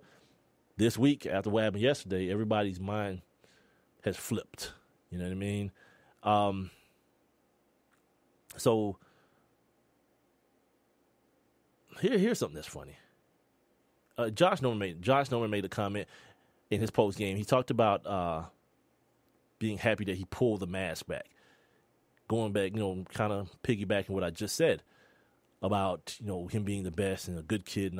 He may be. I don't know. He may just be a good kid that, that plays the game angry and needs to play the game angry. And then he doesn't have what I was talking about earlier, that controlled burn. It's just a wildfire every time, depending on if it's in the happy way, the positive way, because he's catching 80-yard touchdowns, or he's in a battle all day long with a guy who doesn't get rattled. He has that real, what we call that real confidence, that you're not going to shake it no matter what happens. And then, is there this thing going around that Odell Beckham Jr. may be homosexual? Because I see people making comments on the social media, on like Instagram and Twitter and stuff, but I'm not sure if it's based on something or if it's just people being jealous or whatever. I just thought it's just weird to me, because I don't know if you guys have ever heard me say this. I have terrible gaydar. I don't know if a guy is, unless it's that, finger snapping, flamboyant dude that, wants everyone to know he is. But for the most part, I don't know. I have no idea. Even after the fact, it ain't even like after the fact, I'll be like, oh, okay, now I see it. I'm still like, really? All right, whatever, But moving on to like now, if he doesn't get it under control, he can be as great as he wants to. But the problem with people is people tend to remember the worst part of whatever it is that you've done. I give you Exhibit A, Terrell Owens, one of the baddest wide receivers for a whole generation. You know what I mean? And then there was this incident between he and the Baltimore Ravens where his contract was up. He had an opt-out or something like that in his contract with the 49ers, and he wanted to explore free agency. Well, what happened was the 49ers started talking about how his representatives didn't file the paperwork. So they're going to trade him. And they traded him to Baltimore. And he was like, hell no, I'm not playing up here. You got me bent. So he was like, I'm not coming to play. No, I'm not coming to work. Y'all better figure something out. Get me up out of here. And that's how he ended up with the Eagles, if anybody doesn't know that story. But then T.O. became this me guy, even more so than before when he was Jerry Rice's understudy. Then he became the leader of the wide receiver group when they had like guys like Ty Street and J.J. Stokes and those guys in San Francisco. So things can change very quickly. You saw it change like that with Chad Ochocinco, Chad Johnson, or whatever. When people decide they're not going to like you no more, they'll make sure to paint you in a color that nobody likes. And that seems to be the road kind of that Odell Beckham Jr. is walking down, man. And it'll be a shame, man, because this dude, not to me, because I don't care. Like, if he starts getting put out of games, I will, because I like to see the dude play. I like to see great athletes play sports and at a high level. I'm a huge fan of Terrell Owens. Once I get my stream situation set up in here, you'll see I'll put the Terrell Owens jersey up somewhere around here. I hold on to it because at some point he'll be a Hall of Famer, and maybe I'll run into him. I thought maybe I would, like doing radio and have him put a signature on that joint. I can frame it up and everything, and make it cool. But who knows if that'll happen now? Anyway, I think that type of thing is a shame when those things happen and people don't recognize the greatness in certain athletes because they have these personal feelings. Like, oh, he acts like that. I don't care. Whatever, dude. Get buckets. If it's basketball, score touchdowns. If it's football, or make sacks or whatever, man. That's what I'm watching for. I don't care who you are as a person or who you might be perceived to be as a person. Screw that. Yeah, I'm 100 on the whole situation, my man. Yeah, everything is cool with me. This is One Mic with Big Mike. We got one segment to go. Come back, we'll talk a little bit more about the NFL and some of the things that's going on in the land of the NBA as well. And I may even get into some NCAA stuff as well. Let's see if I have time to do all that. And I'll do it right here, One Mic with Big Mike on Spreaker.com and the app for all of your mobile devices. Also, I'm on Twitter and Instagram at the number 1 MICWITHBIGMIKE and on Facebook.com/ONE MICWITHBIGMIKE. We'll be right back. Go Caleb! Come on, hit a homer, Jesse! Let's go, guys! Hey, did you guys know that kids who play sports earn more money when they grow up? Of course. I knew that. Hey, did you guys know that kids who read books have a bigger vocabulary? Oh, yeah, absolutely. Mm-hmm. Wow, jinx. Did you guys know that friendly children have more friends? Mm-hmm. Oh, yeah, mm-hmm. yeah. That's true. I knew that. Did you guys know that winter babies are better at music? Everyone knows that. Oh, yeah? Yeah, it's pretty obvious. Yeah, so yeah. obvious. Oh, hey, guys, did you know that most people think they're using the right car seat for their kid, but they're not? Huh, I didn't know that. I'm pretty sure I knew that. I'm pretty sure you didn't. Parents who really know it all know for sure that their child is in the right car seat at the right age and size. Visit safercar.gov/the right seat to make sure your child is protected. Brought to you by the National Highway Traffic Safety Administration and the Ad Council. This is Nnamdi Asamoah. I play football for the Philadelphia Eagles, but what I do off the field with United Way might be more important. I'm a volunteer tutor and mentor. Why? Because over 1 million kids a year drop out of school, and that's not okay. It takes 12 years to create a graduate, but it takes about the same time to create a dropout. And the difference between a child becoming one or the other could be me, or it could be you. Studies show that if we get to these kids earlier, their chances are better, and kids who read well by 3rd grade are more likely to graduate. So join me in United Way. Suit up and take the pledge. Become a volunteer reader, tutor, or mentor, because when a child succeeds, we all succeed. Give, advocate, volunteer, live united. Take the pledge at unitedway.org. Brought to you by United Way, the Ad Council, and the National Football League.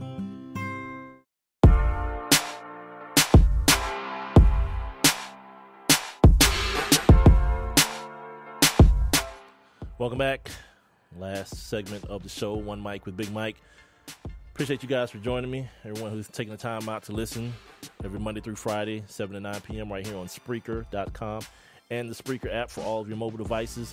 Also, make sure you guys are following me on Spreaker and on Twitter and Instagram at the handle, the number 1, MICWITHBIGMIKE. You can also find me on Facebook.com /ONE MICWITHBIGMIKE. And usually I'm streaming live. The link to the stream is on my Facebook page. It's on the top, I got it pinned at the very top. So when I'm here from 7 to 9 p.m., you guys can see what's going on here in my studio, but nothing really. It's just a camera on me doing that. This ain't the Dan Patrick Show or any of those wonderful entities. It's just me. Yeah, just a kid.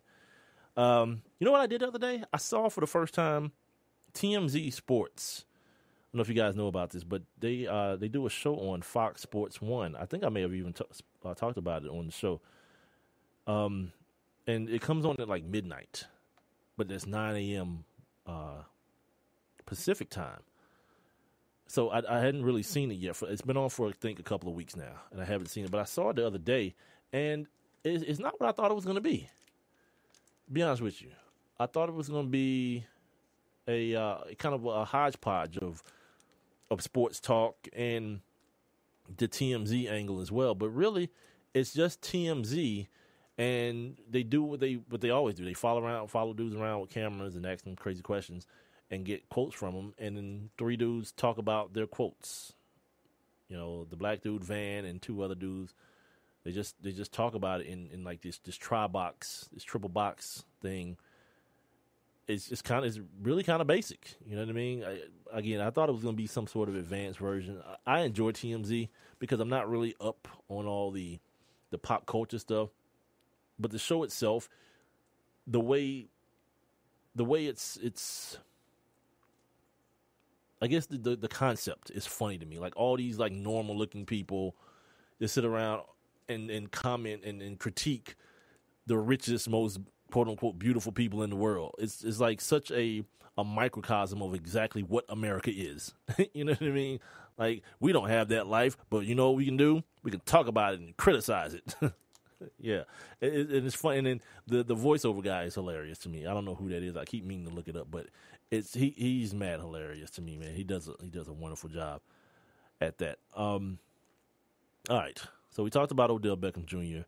and his thing with Josh Norman on Sunday. Apparently, the NFL came out with a statement just a few minutes ago. It says that Odell Beckham. My screen just turned on me.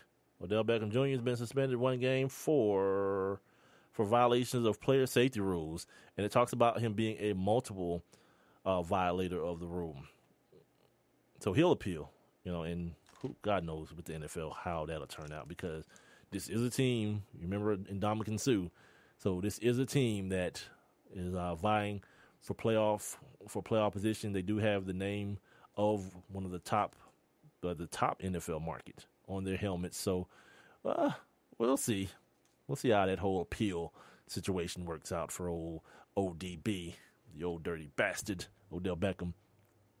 Elsewhere, plenty of injuries, man. And if I don't even have them all here on my list of guys, Marcus Mariota gone for the year. Who else caught an ACL yesterday? Tyrann Mathieu, the Honey Badger, caught one last night.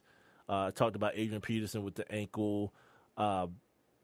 The Jaguars were on their second string running back, Denard Robinson. He's got a foot situation popping off. And this dumbass Roger Goodell want to go to 18 games and do what? You know what I mean? AJ McCarron. Got him a win yesterday against the old 49ers. Or was it? Hold on. Who got the win? Who did they beat? The Ravens. I'm sorry. They beat the Ravens. That lovely, full of talent squad. As my tongue is pressed firmly into my cheek. The Panthers, we talked about that, them staying undefeated. And what Cam did yesterday, amazing. Yeah, enjoy it, man.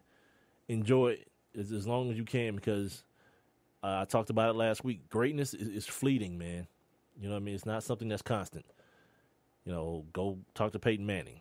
Which, by the way, the team I was mentioning earlier, a team that could possibly, the Broncos were in line they were trying to get the number one overall seed in the NFC, right? Oh, excuse me, the AFC. But now they could possibly fall all the way out of the playoffs. You say, Mike, how the hell can that happen? Easily. They're 10-4 right now with 2 games to go. The Chiefs in their same division are now out of nowhere 9-5 on like an 8-game winning streak, right? So 1 game separates these 2 teams. Then look who else is at 9-5.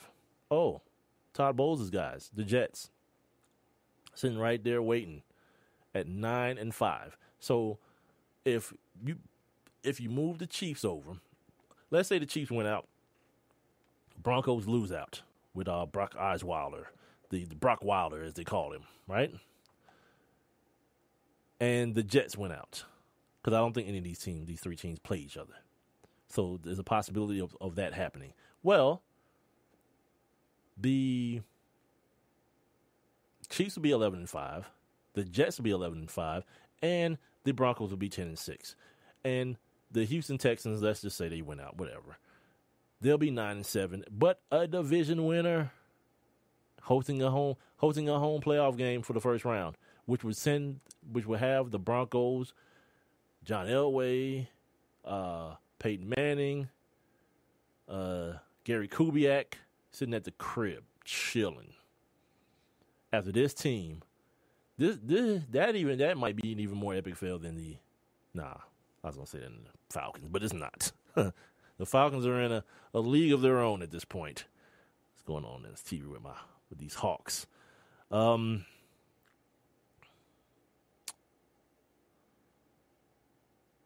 Talked about the Chiefs, Broncos, and then there's Seattle.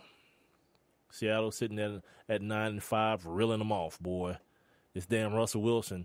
Talk about what Cam has done. Yeah, this dude has 19 touchdowns and no interceptions in the last 5 games. 74% completion percentage. Yeah, nobody's really talking about that contract anymore. My odds on money, my money would be on. Yeah, he's giving it to a girl. At least maybe in an external capacity, some reach around action, or something's happening with old Russ. He's playing a lot better at the right time of the year. That defense is playing a little bit better. Now they get Marshawn Lynch back here in a second. Speaking of people getting better, Doug Baldwin. Remember a couple years ago, Chris Carter called him a bunch of nobodies, and Doug Baldwin took exception to it. And then he started flashing his Super Bowl ring, of which Chris Carter has not. He has a gold jacket, but no Super Bowl ring. So, yeah, Doug Baldwin has been on a tear, like touchdown scoring, abound everywhere. Trying to think of whatever. I don't care. I'm not the best way to say it. Whatever. JPP, Jason Pierre-Paul, was on. He sat out with Michael Strahan yesterday, right? And he was like showing off his hand, what was left of it. Like his index finger's gone. The middle finger's like blown half to crap, and then the thumb is like beat up to death. It's horrible, right? Now, this is what's not going to happen. I'm not going to allow nobody to turn this into like a poor JPP story. No, the same way if it happened to a surgeon, someone who needs his hands to be able to do his job effectively. By the way, he just got his first sack since coming back to the team yesterday against the Panthers. But that withstanding, someone who needs their, like, you telling me that it's the wrong firecracker? Like, yeah, it wasn't the right one in my hand, and it's the one that blows up almost instantly. Don't tell me I can't laugh at you. First of all, you lived.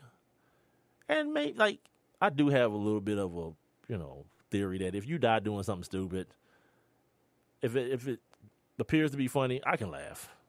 Yeah, I don't have to spare that.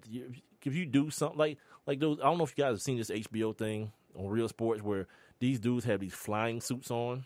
They're like gliding through the air, like around and through mountains and stuff. Hey, look, man, if you die doing that, like the one dude was like, yeah, ever since humans could look up, and they've always wanted to fly. Yeah, not me. Like, I understand the limitations in my evolution. I wasn't given wings and the ability to propel myself upward using my body. So the fact that you feel like you're smart enough to create this parachute type suit that'll allow you to not just free fall, because he's not flying. Like a bird can stay up. A bird can fly from here from my house 45 minutes away from, north of the city in one shot. These dudes, they have this formula of how fast they're descending. They're in a constant descend. That's not flying, B. God forbid, United or Delta worked that way. Like, all right, let's see how high we have to get, because they got to climb up on these mountains first. So the airplane got to be at a certain height to make it from here to Europe or whatever. Like, oh, dude. A plane and a bird, these things continue to propel themselves upward. That's what flying is. All you're doing is falling slower. So my point is, with the whole JPP thing, don't try to turn it into like a sympathetic thing. I know he helped some kid that I think was a burn victim or something. Yeah, but you know what you can do? You can do that without blowing your damn hand off. I saw Cam giving out stuff the other day. Thanksgiving, for Christmas, yeah, him and Kevin Hart, they got all their limbs, as far as I know. So this whole he's using his tragedy to whatever, dude. You're an idiot.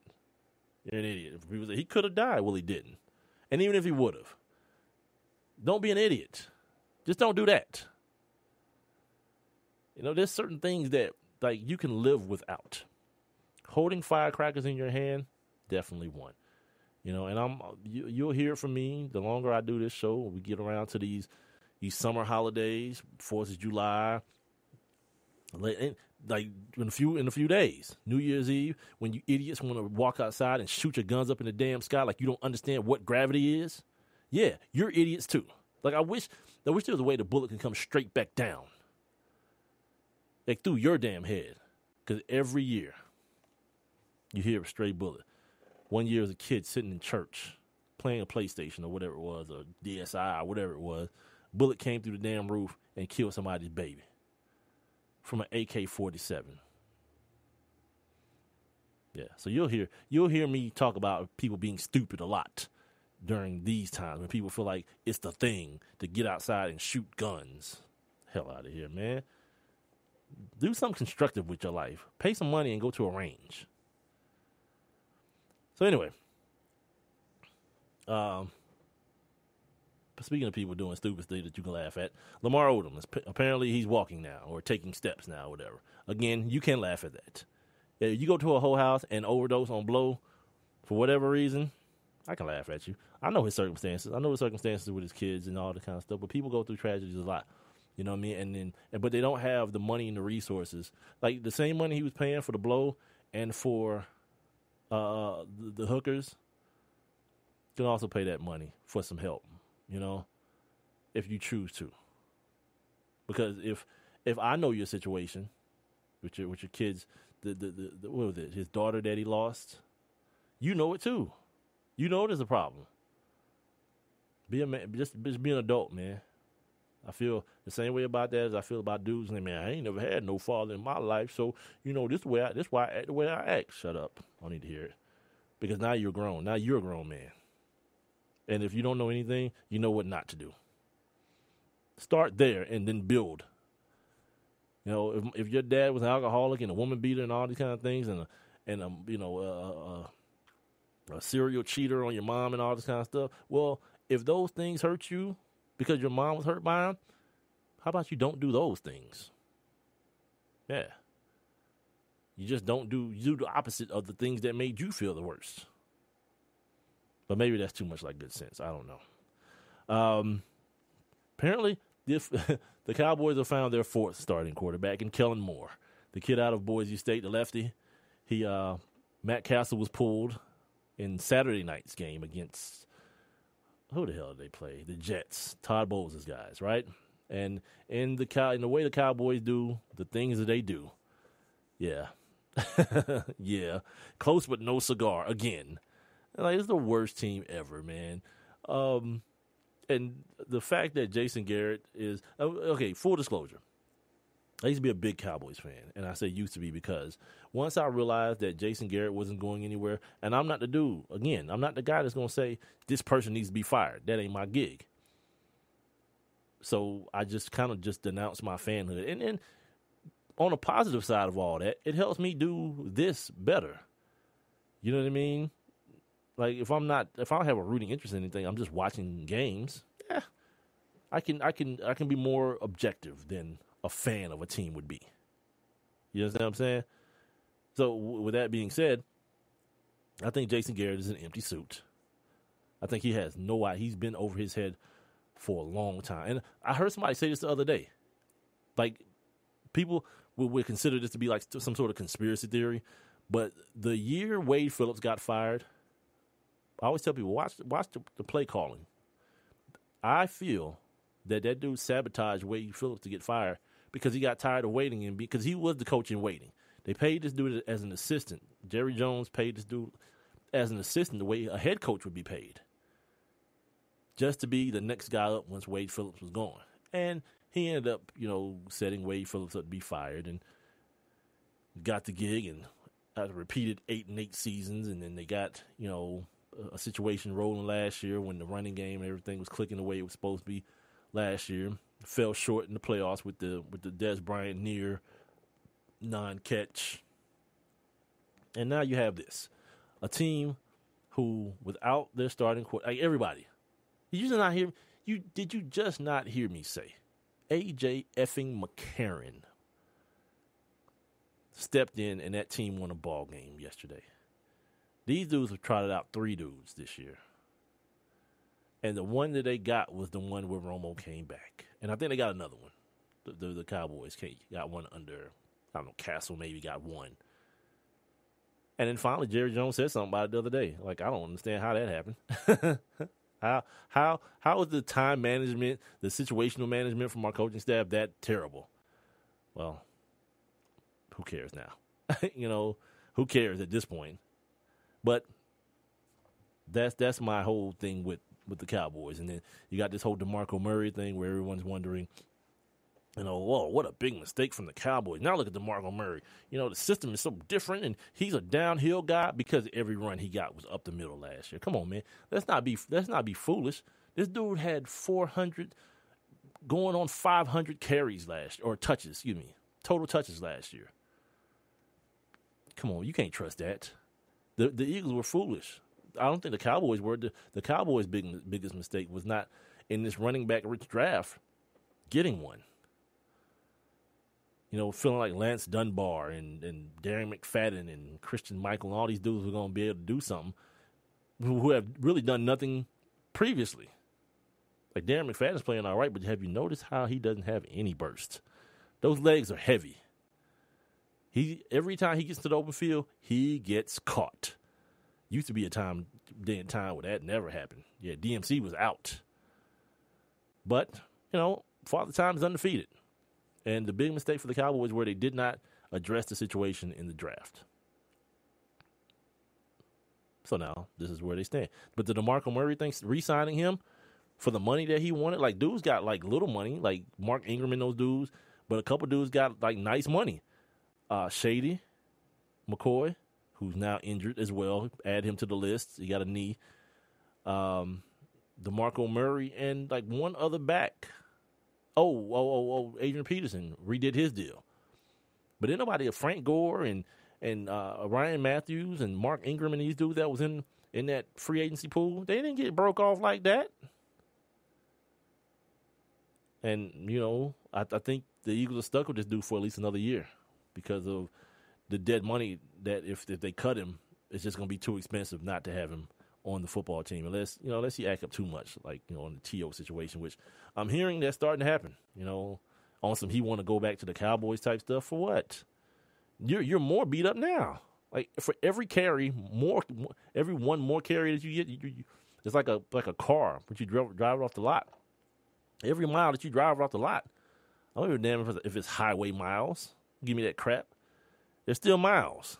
Oh, speaking of miles, this is a perfect segue. Steven Jackson. Yes, that Steven Jackson, Falcons fans and St. Louis Rams fans. He's a Patriot now. He's playing football again. Like, what?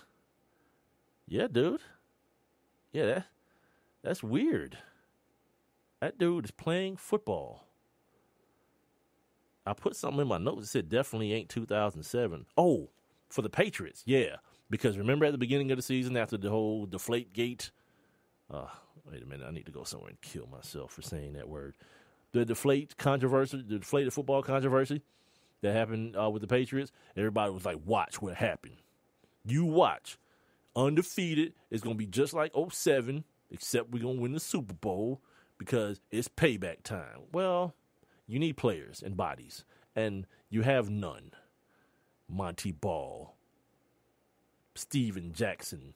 Amendola went out yesterday, too. That's another injury. Yeah. And I remember telling some dude on Twitter, like, this ain't that.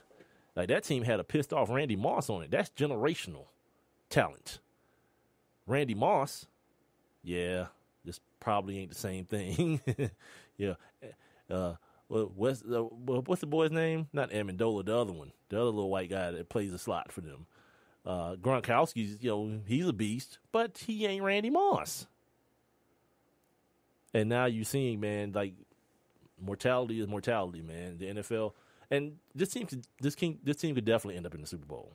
I'm not gonna put anything past them, but they're not like running over cats.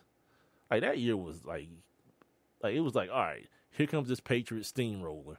If you don't want to get rolled, get out the damn way. They played like 1 or 2 close games. The last one of the season against the Giants, who they eventually lost to in the Super Bowl, was a close one. I think they played another close one with the Cowboys that year. Who else did they play that year?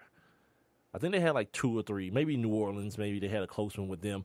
But for the most part, man, dudes was getting it pushed in. Cats was getting it pushed way in by that 2007 Patriots team. And you can't really expect to see that twice in a lifetime from one organization.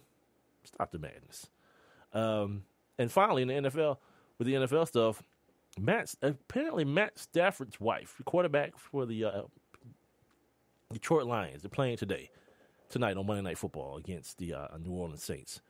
She's getting a lot of heat for selling some tickets that she bought with her money, their money, whatever. She's selling the tickets on StubHub. And people was like, oh, you could have gave them away and you could have done this and you got enough money. Hold on, man. Like, where we get that from? We tell people what to do with their money. These weren't like comp tickets. She bought the tickets because she had family that she thought was going to go in the game. And like her granddad or somebody got ill and they weren't going to be able to come to the game. So she was like, all right, let me get my money back then. Yeah, that's how rich people stay richer. Or stay rich and get richer. And then the last thing I saw on TMZ Sports was like, I ain't apologizing to none of you. Screw you. I bought these tickets. I want my money back because I'm not going to use them. If you want the tickets, go on StubHub and buy them from me. Yeah, she shouldn't be obligated. I hate when people feel like that because someone is in a certain position, they should be obligated to give you something menial, like a football ticket. Like if it was some hungry dude and like you had 2 sandwiches and you was like, oh, maybe I shouldn't eat both of these sandwiches. And you see this homeless dude and you just like look at him like, yeah, get a job and throw it away. Or down the gutter or something. Yeah, that's a bad person move.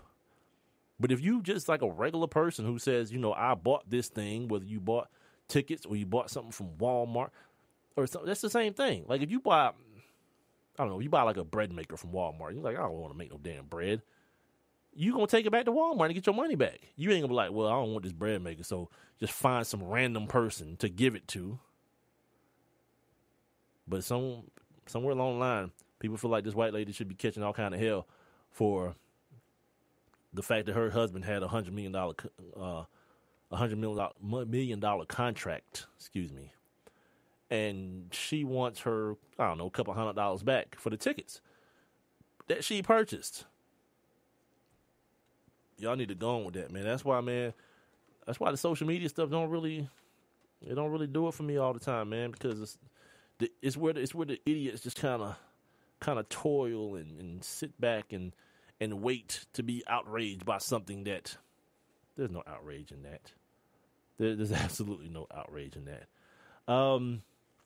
Quickly, as we have like 2 more minutes left in the show, I'll wrap up with the NBA. I talked about the quadruple overtime game between the Bulls and the Pistons on Friday. The Bulls ended up turning right around and losing to the Knicks because obviously, yeah, they were kind of beat down by that joint, man. Jimmy Butler had some very pointed things to say about his new head coach, Hoiberg, the guy out of Iowa, saying that he's too laid back. He needs to coach him harder, and that's probably that residue, that Tom Thibodeau residue. Like what is this? What's happening here? Practice is too easy. Now, apparently, a lot of those guys, they like Tom Thibodeau, the good, the bad, and the ugly. Because he got a lot out of that basketball team. Sometimes maybe too much. People blame him a lot for the Derrick Rose injury, the first one, where he was in a game that was pretty much over, still playing as hard as he could, and you saw what happened.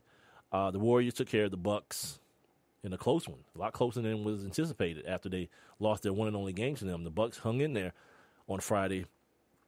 Talked about Kyrie Irving being back. Kobe Bryant, he's hurt. He hurt his shoulder. They don't think it's anything serious, but he's been having a pretty nice run here, shooting over 50%, 20-something points a game over the last couple of games. He's kind of gotten out of that shooting funk he was in at the beginning of the season. And what I heard Brian Windhorst say a couple of weeks ago, I never mentioned it and I forgot, he was like, Kobe couldn't shoot. Like, I think he took his first shots either the day of opening night so he couldn't like shoot during the off season. So basically, what we got a chance to experience was his off season, the last portion of his rehab. But I think now he dunked on a dude the other day, like boomed on him too. I don't even know who it was, but he got him. Yeah, he got him. And finally, I'm gonna leave y'all with this. J.R. Smith talking about LeBron's hairline. He got a theory on why LeBron's hair, y'all be messing with it on Twitter and putting Moses and parting it and all that kind of craziness. But anyway, he says, quote, I tell him you can't have everything. I tell him all the time, you can't have it all. You have to give up one thing.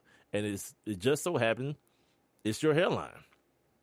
If someone told me I'm going to give you $600 million plus I'm going to take your hair, take my hair, end quote. That's teammate J.R. Smith. He's a lively one, isn't he? Apparently someone thought his name was Kyrie Irving or vice versa or something. All us Negroes look alike. That's going to do it, ladies and gentlemen. Let me find my outro music here. I don't want to just do that to y'all and do old boogie get out type situation. All right. So that's going to do it.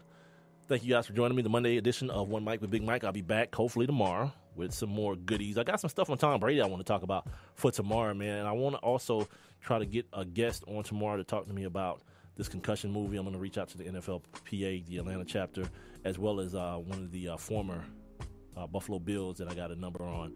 And I'll try to get that popping tomorrow because this movie comes out on Christmas.